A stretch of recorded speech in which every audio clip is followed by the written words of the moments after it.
नायब सिंह सैनी को ये देखना है वो दिल्ली वाला हशर चाहते हैं क्या, जलील होके करेंगे, करना तो पड़ेगा। मुख्यमंत्री को चैलेंज कर रहे हो तो मुख्यमंत्री किसका है? हरियाणा का ही होगा। मुख्यमंत्री भी हरियाणा का ही है, कोई खुदा थोड़ी है। जेजेपी की छात्र संगठन इनसो के अध्यक्ष दिग्विजय सिंह चौटाला ने सीधे सीधे हरियाणा के मुख्यमंत्री नायब सिंह सैनी को चैलेंज किया है। उन्होंने कहा कि सरकार को हर हाल में हरियाणा में छात्र संघ चुनाव कराने होंगे। दिग्विजय सिंह ने मंच से कहा, अगर चुनाव बहाल नहीं हो पाए तो फिर वो अपना 25वां स्थापना दिवस भी नहीं मनाएंगे। ये शपथ लेता हूँ, प्रण लेता हूँ और डॉक्टर साहब को वचन देता हूँ, अगला स्थापना दिवस तब मनाएंगे जब हरियाणा में छात्र संघ चुनाव बहाल हो जाएंगे। ये मैं वादा। नमस्कार, एक मत पोस्ट में आपका बहुत बहुत स्वागत है। मैं हूं सर्वेश कुकरा। इस वक्त मैं चंडीगढ़ में हूं और चंडीगढ़ में जहां पर हूं वहीं पर इनसो का जो जेजेपी का छात्र संगठन है उसका 24वां स्थापना दिवस समारोह मनाया गया था। जेजेपी के तमाम नेता यहां पर थे। हरियाणा के पूर्व उप मुख्यमंत्री दुष्यंत चौटाला थे और जेजेपी के राष्ट्रीय अध्यक्ष और इनसो के संस्थापक डॉक्टर जय सिंह चौटाला यहाँ पर थे और कार्यक्रम के संयोजक खुद जो हैं दिग्विजय सिंह चौटाला थे। उन्होंने कमान संभाली और सीधे तौर पर बड़ा चैलेंज इस कार्यक्रम के जरिए ये दिया कि हरियाणा में हर हाल में छात्र संघ चुनाव को बहाल कराएगी इनसो। चुनाव नहीं होंगे तो आपने ये भी कह दिया कि हम स्थापना दिवस ही नहीं मनाएंगे। कला ऐसा है कि आदमी जो सबसे पहला सवाल पूछता है वो अपने आप से शीशे में पूछता है कि मेरा धर्म क्या है, हम राजनीति में क्यों हैं, हमारा दायित्व क्या है। जिस इनसो ने मुझे दिग्विजय चौटाला की पहचान दी उसका मिशन क्या था? छात्र संघ चुनाव। छात्र संघ चुनाव हमने अपनी इनसो में रहते हुए बहाल करवा लिए थे। सरकार ने वो चुनाव फिर बंद कर दिए। अब इस इनसो का एल्यूमिनाई होने के नाते मेरा दायित्व तो है ना जी, जो मैंने लिया था। तो आज मैंने मन से कहा कि मैं संकल्प लेता हूँ अगले 1 साल के अंदर इस जंग को उसके अंजाम तक पहुँचा करके लिंगो कमेटी की सिफारिशों के अनुरूप 2018 में किए हुए वादे को सरकार पूरा करे। क्योंकि इससे पहले भी इनसो ने ये मुद्दा उठाया है। आपने कई बार आंदोलन किए, जीजेयू में प्रदर्शन किया, धरने दिए, आश्वासन मिले लेकिन काम नहीं हुआ। अब कैसे चलेंगे? मूलभूत सर बात ये जानने की है, आम साधारण घर के बच्चों को प्लेटफॉर्म मिले। पंक्ति के पिछले अब कोई साथी नौजवान है, इनको आगे आकर बोलने का मंच मिले। आज एक साथी मंच से भाषण आपने भी सुना होगा, उसने कहा कि मुझे पहली बार चढ़ने का मौका। यही तो इनसो है। तो यूनिवर्सिटी कॉलेजेस में एक विचारधारा को थोपने का प्रयास जो कर रही है, ये बैलेंस ऑफ डेमोक्रेसी कब होगा? जब सबको समान अधिकार होंगे।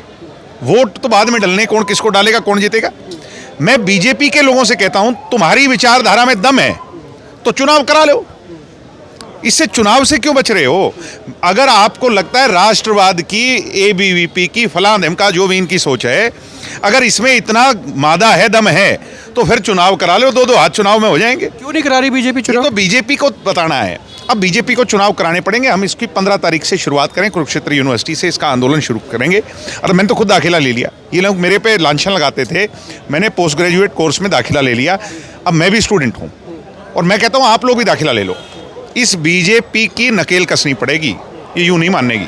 अच्छा, आज जो है सीजेपी के वन ऑफ द फाउंडर भी आए यहाँ पे है, जो है ना सुधीर सांगवान भी यहाँ पर आए। उन्होंने आपकी तारीफ भी की, संगठन की तारीफ भी की। उन्होंने कहा कि भाई आप हम पे हमारे लिए आए थे तो हम आपके लिए आ रहे हैं। इसको कैसे देखते हैं, उनकी सपोर्ट को कैसे देखते हैं? देखिए, एक आंदोलन देश में हुआ, मुद्दे पर आंदोलन था, नीट की परीक्षा लीक हो रही थी। मैंने कहा कि हमारी रिस्पॉन्सिबिलिटी क्या है कि हम छात्र राजनीति से निकले हुए जो लोग हैं, हमारे दायित्व को हमें समय समय पर निभाना पड़ेगा। आज साथियों को जरूरत थी तो हम वहाँ जंतर मंतर पर थे। हमने तो सिरसा के अंदर भी जंतर मंतर बना दिया था। तो हम अपने दायित्व को निभाते रहें। आज मुझे खुशी है कि वो लोग भी यहाँ पर आए और मैंने कहा है कि जहाँ भी हमारी आवश्यकता पड़ेगी मिलजुल करके। हरियाणा में बहुत मुद्दे हैं, HPSC का है, HTET का मुद्दा है, CET का मुद्दा है, बहुत सारे मुद्दे हैं। तो उनने कहा है कि हम जो CJP है वो हरियाणा की यूनिट जो है, इन मुद्दों को आप लोगों के साथ मिलकर। एक बात और मैंने कही सुधीर जी को कि छात्र संघ चुनाव संघर्ष समिति फॉर्म करो, जिसके अंदर CJP के भी, इनसो के भी, NSUI के भी, ABVP के भी, for that matter, I saw, SFI, जितने भी संगठन हैं हरियाणा में, उनका एक संघर्ष समिति बनाओ। दिग्विजय बात कहेगा तो सब कहेंगे ये तो अपनी रोटियां सेक रहा है, आप कहोगे तो लांछन लगेगा। जब सारे कहेंगे और बीजेपी वाले संघी भी कहेंगे, उसमें ABVP कहना पड़ेगा, क्योंकि नीचे नीचे तो कहते हैं ना कि हम चुनाव चाहते हैं। तो तुम्हारी सरकार है भाई, बहाल कराओ। मिल करके ये एक मंच पे लड़ाई नहीं लड़ी जाएगी। धीरे धीरे हमें सरकार को मांग पत्र सौंपने होंगे, उसके बाद यूनिवर्सिटी कॉलेज में लोगों को जागरूक करना होगा, हस्ताक्षर अभियान चलाने होंगे। लंबी लड़ाई है, मगर मैंने आपकी बात पे आ जाता हूँ कि आपने कहा कि मैं ये फिर कह रहा हूँ कि हमने संकल्प ले लिया तो हम पूरा करेंगे। अब नायब सिंह सैनी को ये देखना है कि वो दिल्ली वाला हशर चाहते हैं क्या, जलील होके करेंगे, करना तो पड़ेगा। मुख्यमंत्री को चैलेंज कर रहे हो? तो मुख्यमंत्री किसका है? हरियाणा का ही होगा। मुख्यमंत्री भी हरियाणा का ही है, कोई खुदा थोड़ी है। जब धर्मेंद्र प्रधान जिसको ये खुदा माने बैठे थे उसको झुकना पड़ गया, तो हरियाणा का मुख्यमंत्री कोई खुदा थोड़ी है। हम मुख्यमंत्री जी से कह रहे हैं आपका किया हुआ वादा पूरा कर दो, हमें कुछ नहीं चाहिए। खुदा से याद आ गया, दिग्विजय को चुनाव लड़ना है क्या? मेरी तो उम्र ही निकल गई, उसमें चुनाव ही नहीं लड़ सकता मैं। चुनाव किसने लड़ना है? गरीब घर के बच्चे ने चुनाव लड़ना है। वो लीडरशिप क्वालिटी निकल करके आएगी, वो तय करेगा देश का भविष्य क्या होगा। बीजेपी के राष्ट्रीय अध्यक्ष हैं नितिन नवीन, और मैं एक बात और जोड़ रहा हूं, अरे क्या पता तुम्हारे वाला ही जीत जाए भाई, एबीवीपी का ही जीत जाए, क्या पता। क्या लगता है मतलब बीजेपी क्यों इस मुद्दे में बैकफुट पे? राजस्थान में बंद कर दिए, इनका बस चले तो ये दिल्ली और चंडीगढ़ में बंद कर दें, क्योंकि ये जो राजनीति करते हैं ये षड्यंत्रकारी राजनीति है, लोगों का दिल जीत करके राजनीति नहीं है, ये तो अपना हिडन एजेंडा जो जहर की तरफ फैला करके राजनीति। बीजेपी के राष्ट्रीय अध्यक्ष नितिन नवीन, उनकी सीट छोड़ी उन्होंने, विधानसभा की जो उपचुनाव हुआ वहां से पीके जीत जाते हैं, बीजेपी हारती है, जबकि बहुत सालों से उनके पास थी। अब समय आ गया, अब वो हरियाणा में क्या होता, उल्टे लग लिए इनका बैक गियर लग गया बीजेपी वालों का। अब बीजेपी को आगे चुनौतियां मिलेंगी, हर स्टेज पर मिलेंगी, और सुननी पर। हमारे एक साथी का नारनो जो मेरे साथ वहां प्रोटेस्ट में शामिल हुआ, उसका पैर तक का इंप्रेशन लिया है जी। क्या हो रहा है? ये देश है किस, कोई मतलब वो हार्डकोर क्रिमिनल है, किस बिना पर ये इस तरह का बवंडर रच रहे हैं आप लोग? मतलब ये धमकी दे रहे हैं कल को तेरा पासपोर्ट नहीं बनेगा, तू कल को ये अप्लाई नहीं कर पाएगा, कल को कहीं यानी एक माहौल पैदा करने की कोशिश है, ये हम नहीं होने देंगे। यूनिवर्सिटी कैंपसेस अड्डा बन चुके, भारतीय जनता पार्टी की मीटिंगों,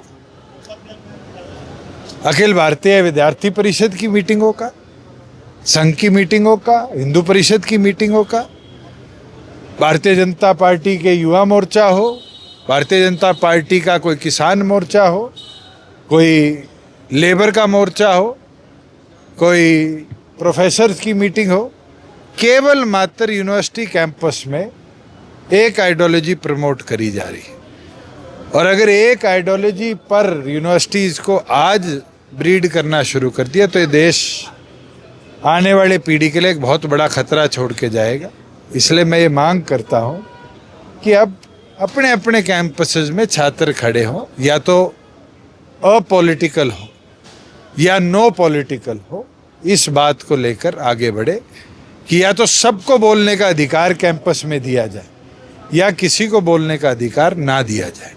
और इसके लिए मैंने सुधीर से भी आग्रह किया है कि देश के अंदर भी इसी तरह बर्बाद कर दिया जा रहा है, जहाँ जहाँ भारतीय जनता पार्टी की सरकारें हैं कैंपसेस को, वो भी इस मांग को लेकर अपने संगठन में भी और भी जो संगठन इस पूरे पेपर लीक के अंदर उनके साथ खड़े हुए थे, उनसे बात करें और इस लड़ाई में सहयोग करें। दुष्यंत जी, आपने मंच से कहा कि भी ऐसा ही चलता रहा तो वो दिन दूर नहीं है जब खाकी पैंट पहननी पड़ेगी लोगों को, लड़कों को, यानी कि छात्रों को, और डंडे लेके परेड करनी पड़ेगी यूनिवर्सिटीज में। स्वयं देखा होगा, आप खुद वीडियोज उठा लो, आज सरकारी स्कूलों में शुरू कर दिया गया है। कौन कर रहा है? क्या एजुकेशन डिपार्टमेंट का ये काम है कि वो अपने सरकारी स्कूल के कैंपस एक ऑर्गेनाइजेशन की परेड के लिए देने का काम करे, उसकी शाखाएं लगाने का काम करे? संविधान में कहाँ लिखा है? एजुकेशन के लिए स्कूल एक मंदिर की तरह है, और मंदिर के अंदर सबकी आस्था होती है, ना कि एक की आस्था होती है। क्या मंदिर मस्जिद की टीवी पे बात करके और आप अपने एजुकेशन सिस्टम के माध्यम से अगली पीढ़ियों को इस तरह अपनी तरफ पॉलिटिकली जोड़ने का प्रयास कर रहे हो? ये तो बहुत लंबी चौड़ी डिबेट है, कभी आपके साथ बैठूंगा तो आधे घंटे भी तथ्यों के साथ बात कर पाऊँ। सीजीपी के वन ऑफ द फाउंडर भी आज आपके इस कार्यक्रम में आए हैं, उसको कैसे देखें? साथ गए थे, इनकी लड़ाई में हमारे छात्र संगठन का, पार्टी का पूरा साथ भी रहा है। मैं स्वयं भी जाके आया था, दिग्विजय सिंह तो अंतिम के 3 दिन वहाँ थे, और सुधीर का धन्यवाद करता हूँ कि आज हमारे फाउंडेशन डे पर वो हमारा साथ देने आए। आज छात्र संघ चुनाव बहाली को लेकर भी बड़ा ऐलान किया गया कि 25वां देखो, तब बनाएंगे जब छात्र संघ हरियाणा के अंदर छात्र संघ चुनाव हमने एक बार लड़के शुरू करवाए, पर मैं हैरान हूँ, बीजेपी की राजस्थान में सरकार आई, राजस्थान में भी छात्र संघ चुनाव बंद, और अब दिल्ली यूनिवर्सिटी में भी बीजेपी की सरकार आई। ये ना हो कि राष्ट्रीय राजधानी के अंदर भी छात्र संघ चुनाव बंद हो जाए। जब तक छात्र संघ चुनाव होते रहेंगे तब तक पॉलिटिकल यंग लीडरशिप के साथ साथ यूनिवर्सिटी के छात्र छात्राओं की मांग को अच्छे तरीके से उठाया जाए, कैंपस में उनके अधिकारों का हनन ना हो, इसकी लड़ाइयाँ लड़ती जाएगी। अगर छात्र संघ चुनाव बंद कर दिए जाते हैं तो पूरी तरह इस सारी व्यवस्था को हम समाप्त करते हैं। आखिरी सवाल ये दुष्यंत जी, अभी बिहार में इलेक्शन हुआ है तो उसमें बीजेपी जो है नितिन नवीन का जो गृह क्षेत्र होता था वहाँ से हारती है। राष्ट्रीय अध्यक्ष के क्षेत्र में 20,000 की हार, आत्मचिंतन आत्म मंथन भारतीय जनता पार्टी को करना चाहिए। यही नहीं, मध्य प्रदेश में भी उनकी सरकार है, वो भी सीट वो हारे हैं। ये साफ दिखता है लोगों ने, और ख़ास तौर पर जो फर्स्ट टाइम या यंग वोटर्स हैं, जो मैं कहता हूँ बारी बारी 55% वोटर्स युवा है, इस पूरी पेपर लीक की मूवमेंट के बाद उनने मन बनाना शुरू कर दिया है। और अगर इसी तरह चलता रहा तो डॉक्टर साहब ने जो बात कही थी 28 दिसंबर 2025 को महेंद्रगढ़ के अंदर कि लोग बदलाव के लिए सड़कों पर आएंगे, आना शुरू हो चुके हैं, और ये तादाद कम नहीं होगी, आने वाले भविष्य में बढ़े। मैंने यही आह्वान किया है नौजवानों से कि 25वां स्थापना दिवस, हम चाहे वो फीस स्ट्रक्चर का मामला है, चाहे दूसरे नौजवानों के इश्यूज हैं, उनको लेकर के स्ट्रगल करें और उसको तब सेलिब्रेट करें धूमधाम से जब आपकी ये सारी बातें पूरी हो। डॉक्टर साहब, आपने कहा कि 10 साल की सज़ा आपने काटी और अब उन जो भर्तियाँ हुई थी उनको जायज़ करार दिया गया, उसके लिए आप कोर्ट में भी जाएंगे आगे? बिल्कुल, आपने देखा कि हाई कोर्ट ने निर्णय किया है। आप आपसे ही पूछना चाहूँगा, आप प्रजातंत्र के चौथे स्तंभ के लोग हैं। मैं ना हरियाणा सरकार में था, ना मैं कहीं कमेटी का कोई मेंबर था, किसी DO/BO की जो कमेटियां बनी हुई थी जिन्होंने वो टीचर्स लगाए, भर्ती किए, या सरकार ने किए होंगे, मेरा क्या रोल था? मुझे सिर्फ एक IAS अधिकारी जो कांग्रेस के वरिष्ठ नेता की बहन थी, रजनी शेखरी सिब्बल, उसने एक बयान दिया था कि एक मीटिंग में एक भाई साहब नाम के आदमी भी आए थे, और 10 साल के बाद उसने आइडेंटिफाई किया कि वो भाई साहब अजय सिंह चौटाला थे। सिर्फ इसी बात की 10 साल की सज़ा 120B में दी मुझे, और काट के आया हूँ आपके सामने, कठोर कारावास।